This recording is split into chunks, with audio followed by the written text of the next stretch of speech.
చెప్పు.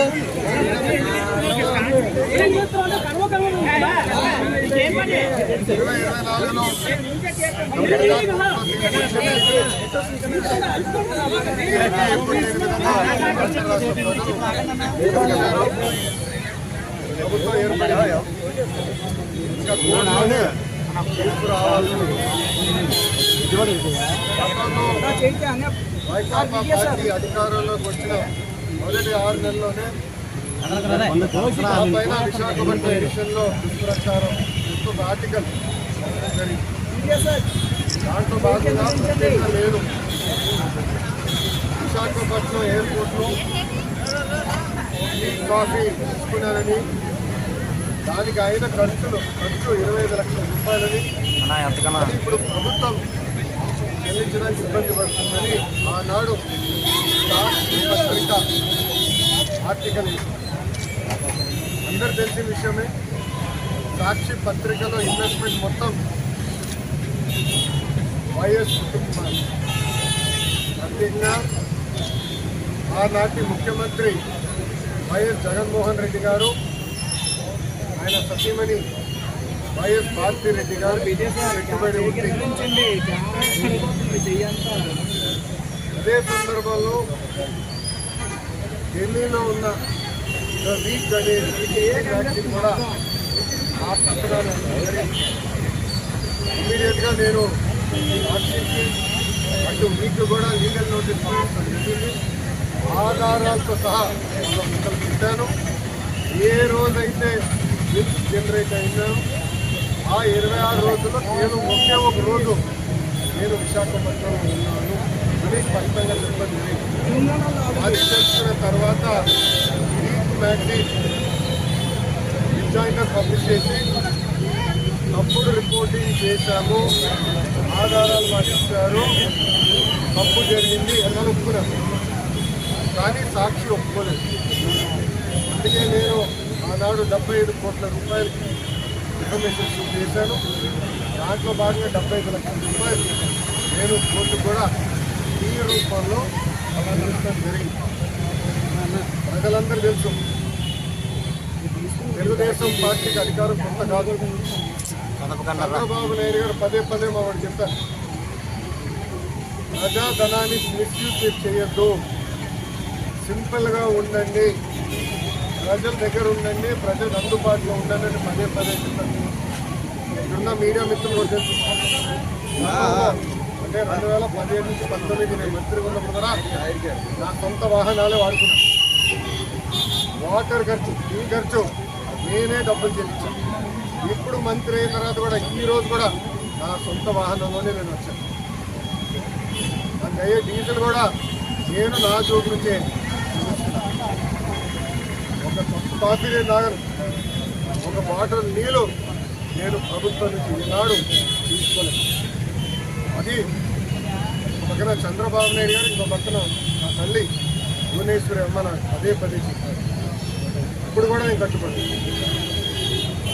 5 సంవత్సరాలైనా సిగ్గు లేకుండా ఇప్పుడు కూడా సాక్షి పత్రిక నిర్మాణ తరఫున వచ్చిన ఆయనలు వాదిస్తాం. చాలా బాధకం. ఆర్టికల్లో చాలా క్లియర్గా చంద్రబాబు 25 లక్షలండి అని రాశారు. లోపల ఆర్టికల్లో చాలా స్పష్టంగా నా పేరు 6-7 సార్లు ప్రస్తావించారు. దాంట్లో చాలా క్లియర్గా నేను అక్కడ తిన్నానండి. ఆ బిల్స్ ఆనాటి ముఖ్యమంత్రి చంద్రబాబు నాయుడు గారి అకౌంట్లో నేను వేశానని కూడా వాళ్ళు చెప్పడం జరిగింది. మీడియా అనేది బాధ్యతగా ఉండాలి. ఒక ఆర్టికల్ వేసే ముందలా రీసెర్చ్ చేయాలి. అవసరమవుతే ఆనాడు సాక్షి అడుగుండాల్సింది, మీ పైన కష్టం ఏమవుతున్నాం, మీ స్టాండ్ ఏంటని చాలా స్పష్టంగా నేను క్లియర్ చేసేవాడు. మీకు తెలిసిన విషయమే, సాక్షి అనేది ఒక బ్లూ మీడియా, అసత్యాలు రాష్ట్రం అనేది వాళ్ళ నైజం. కొత్తేం కాదు, గతంలో కూడా మీరు చూశారు. సొంత బాబాయిని జగనే లేపేసి నారాసుడ రక్త చరిత్రాన్ని హాఫ్ పేజ్ చంద్రబాబు నాయుడు గారు పైన లేకుండా కింద ఆయన ప్యాంట్ షర్ట్ వేసుకుని ఏమంటారు మన కట్టుబడుకుని ఫోటో కూడా వేస్తుంది. దీనికి ఫుల్ స్టాప్ పెట్టాలి, నిల్వలు ఉండాలి ఆ ఆలోచనతోనే ఇన్ఫర్మేషన్. జగన్మోహన్ రెడ్డి లాగా మాకు ప్రజాధనం లూటీ చేస్తారు. అందరం చూసాం, 500 కోట్ల రూపాయలు ఖర్చు పెట్టి ఒక ముఖ్యమంత్రి ఉండేదానికి ఎలాంటి ప్యాలెస్ విశాఖపట్నంలో కట్టారు. అంతేకాకుండా అక్కడ ఎన్వైరన్మెంట్ ఇబ్బంది క్రియేట్ చేశారని కేంద్ర ప్రభుత్వం అదనంగా ఇంకో 200 కోట్ల రూపాయలు పెనాల్టీ వేసింది. అంటే 700 కోట్ల రూపాయలు ఒక్క వ్యక్తి బతికేదానికి ఖర్చు పెట్టారు. మనం చూసాం, సర్వే రాళ్ళ పైన కూడా ఆయన మొహం వేసుకోవడానికి సుమారుగా 500 కోట్ల రూపాయలు ఖర్చు పెట్టారు. 900 కోట్ల రూపాయలు ఇలా అడ్డగోలుగా సైకో ఫ్యాన్సీ అనండి, సొంతం కోసం అనండి, ప్రజాధనాన్ని ఇంటికి చేశారు, ఖర్చు పెట్టారు. అది నాడు నేడు ఎప్పుడు తెలుగుదేశం పార్టీ చేయదు. ప్రజలకి మేము సమాధానం చెప్పాల్సిన బాధ్యత మాపై ఉంటుంది. అందుకే ఒక క్రమశిక్షణ, ఒక పట్టుదలతో మేము ఆనాడు పనిచేశాం. అదే క్రమశిక్షణ, అదే పట్టుదలతో రాబోయే 5 సంవత్సరాలు కూడా కష్టపడతాం, పని చేస్తామని ఈ సభ. ఇప్పుడు మీడియా మిత్రులకి ఏమైనా ప్రశ్న ఉంటే వారికి సమాధానం చెప్పినా చెప్తాము.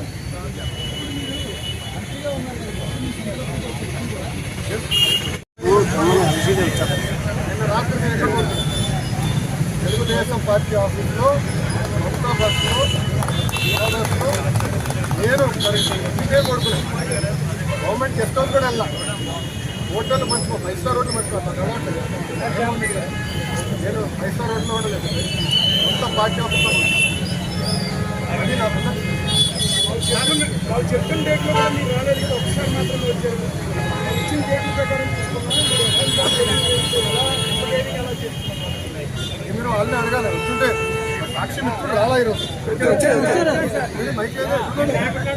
నమస్కారం సార్, మైకేది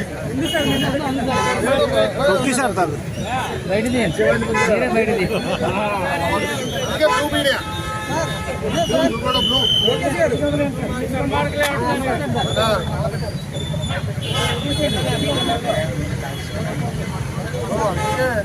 సాక్షి పేరు అంతా చెప్పండి అబ్బా. నాయుడు గారు ఆయన సమాధానం చెప్పాలి. నాయుడు గారిని అడగండి.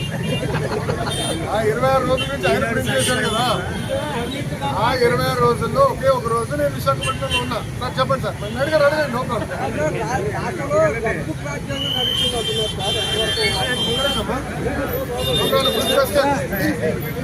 ఎంతమంది భయపడుతున్నావా? ఏం చెప్పాడమ్మా పబ్లిక్ మీటింగ్లో? ఏ అధికారులు అయితే చట్టాన్ని ఉల్లంఘించి ప్రజల్ని, కార్యకర్తలు ఇబ్బంది పెట్టారో వాళ్ళని వదిలిపెట్టనన్నా. మీకు ఫండ్ చేసిన అధినేత పార్టీలో రాసలీలు జరుగుతున్నాయి. నిన్న మొన్న అన్ని బయటకు వచ్చినాయి. అధికారులు కూడా ఇన్వాల్వ్ అయి ఉన్నారని పాపం మేడం గారు వచ్చి చెప్పారు. అవన్నీ ఎంక్వైరీ చేయాలి కదా. చట్టాలు ఉల్లంఘిస్తే ఇంకో సెక్యూరిటీ ఇచ్చి మరి పంపిస్తున్నాం మేము.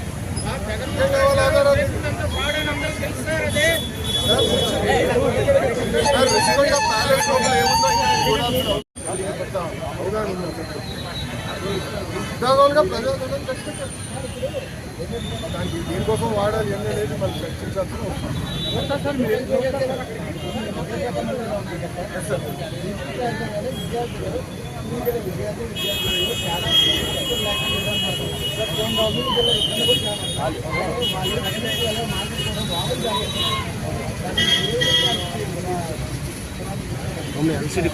గత ప్రభుత్వం కార్యక్రమం చేపట్టి దాదాపు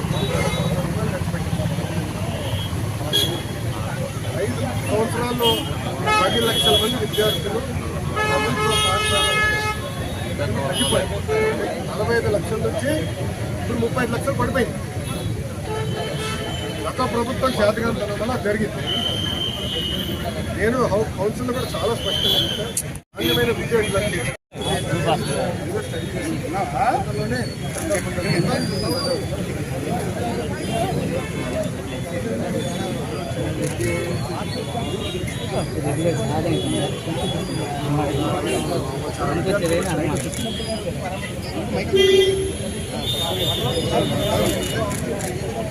చిన్న విషయం ప్రధానంగా నేను అధికారులు వచ్చే ఏ పాఠశాలలో ఏ విద్యార్థి చదువుతున్నారు ఎన్యూమరేషన్ పకడ్బందీగా చేయండి, నాకు క్లారిటీ ఉండాలి. దాని తర్వాత ఇన్ఫ్రాస్ట్రక్చర్ ఎలా ఉంది, ఉపాధ్యాయులు ఎంతమంది ఉన్నారు, మౌలిక వసతులు అన్నీ ఉన్నాయా లేదా, దాని తర్వాత స్కూల్ మేనేజ్మెంట్ కమిటీలు వచ్చింది. వాళ్ళ నాయకత్వంలో ఇన్ఫ్రాస్ట్రక్చర్ ఎట్లా క్రియేట్ చేయాలి, మెంటల్ అంటే పిల్లలు కానివ్వండి ఉపాధ్యాయులకి మాట్లాడి ఎలా రూల్స్ ఇంప్రూవ్ చేయాలి దానిపైన మేము చర్చిస్తాం. అడగండి, మీరే అడగండి. చెప్పండి. మనబడి మన భవిష్యత్తు వాయిదా పడిందా?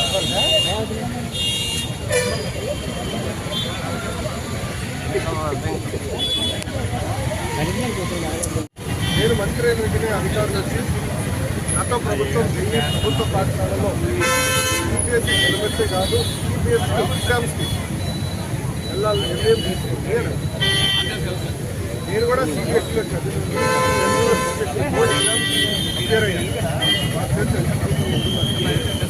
అప్పుడు నేను అడిగాను, ప్రిపరేటరీ వర్క్ జరిగిందా, యూనిట్ టెస్టులు జరిగినాయా, ఇంటర్మీడియట్ టెస్టులు జరిగినాయా, ప్రీ ఫైనల్ మనం నిర్వహించాలి కదా, ప్రిపేర్నెస్ టెస్ట్ చేశారా అని అడిగాను.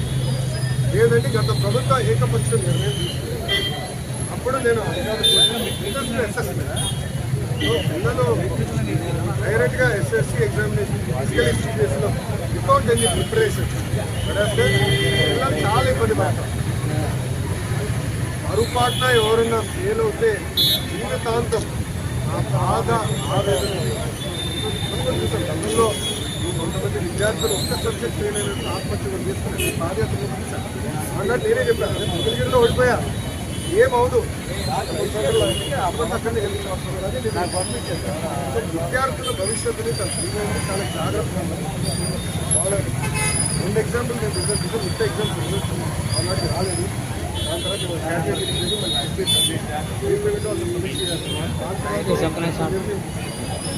కానీ సంస్కరణలు ఏం తీసుకోవచ్చు ఎన్డీఏ ప్రభుత్వం ప్రకారం ఏ సంవత్సరం ఏ సంస్కరణ అమలు చేస్తారు, 5 సంవత్సరాలు ఎలా తీసుకెళ్ళాలి.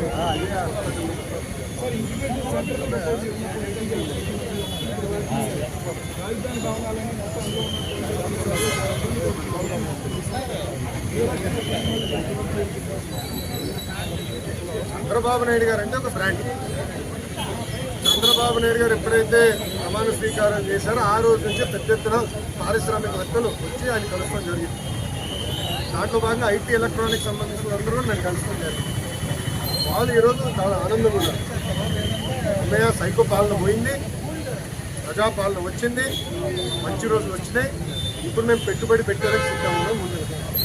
దాంట్లో భాగంగా ఆల్రెడీ విశాఖపట్నంలో పెట్టుబడి పెట్టిన కంపెనీ యజమానులు కొంత కలిశాను. ఈరోజు ప్రెస్ మీట్ అయిన వాళ్ళతోనే పెట్టుకున్నాను. ఉన్న కంపెనీస్ ఎట్లా ఎక్స్పాండ్ అవ్వాలి, వాళ్ళ ఆలోచన ఏంటో తెలుసుకునేదాన్ని. రెండోది, ఆల్రెడీ నేను అనేక కంపెనీస్తో వచ్చాను. గతంలో 2019లో అదానితో ఒప్పందం కుదుర్చుకొని 1,00,000 కోట్ల పెట్టుబడితో సోలార్ ఎనర్జీ డేటా సెంటర్ ఆ రోజు అందరూ ఎగతాలు చేశారు. ఈరోజు చూడండి, గత ప్రభుత్వం చేతనంత వల్ల ప్రాజెక్ట్ మహారాష్ట్రకి, తెలంగాణకి వెళ్ళి మళ్ళీ వాళ్ళతో డిస్కస్ చేయాలి, ఇతర కంపెనీలతో కూడా డిస్కస్ పెద్ద ఎత్తున కుంభకోణం జరిగింది. బయటకు ఇస్తాము.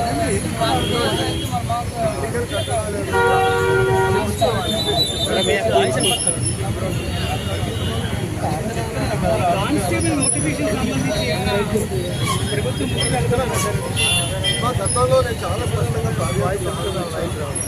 ప్రతి సంవత్సరం unified job calendar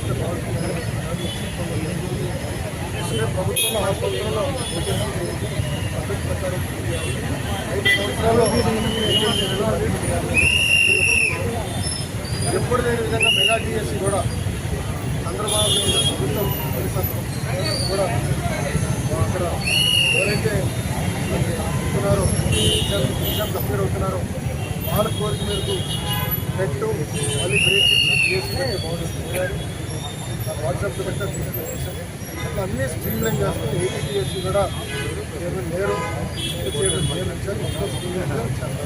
Sachin Jindal Sachin Jindal వ్యవహారంలో ఐపీఎస్ అధికారులు కూడా ఇన్వాల్వ్ అయ్యారంటే వాళ్ళపైన కేసులు అమలు అవకాశం వచ్చేసి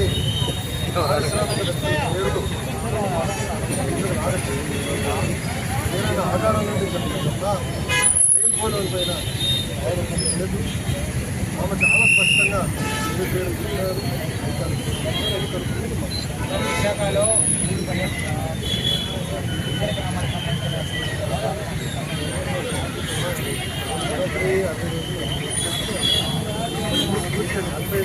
ప్రభుత్వ పాఠశాల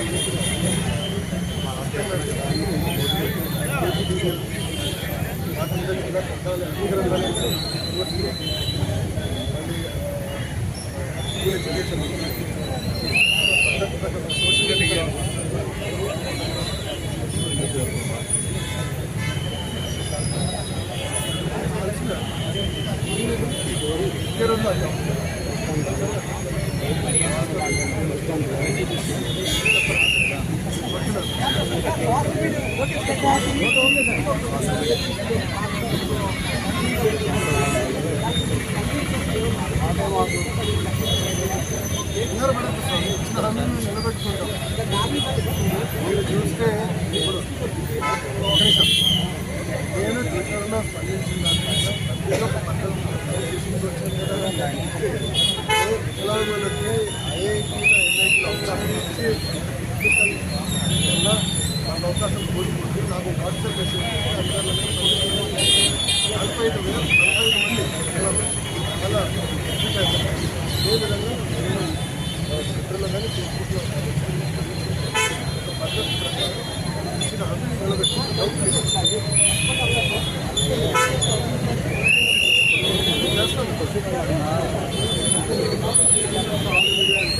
వారు కొన్ని విషయాల్లో సొంత నిధులు కూడా ఖర్చు పెట్టే కంగారు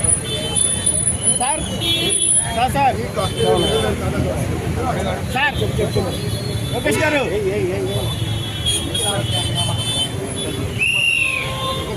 ముఖ్యమంత్రి గారితో హైయర్ ఎడ్యుకేషన్ రివ్యూ సెప్టెంబర్ 11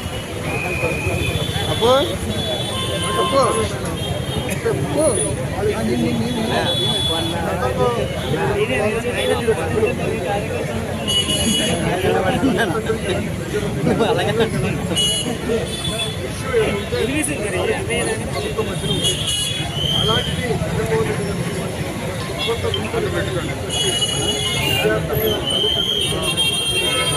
ఆయన సుమారుగా జగన్మోహన్ రెడ్డి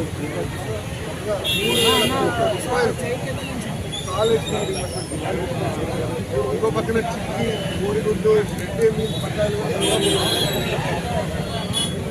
మంత్రి అయినట్లే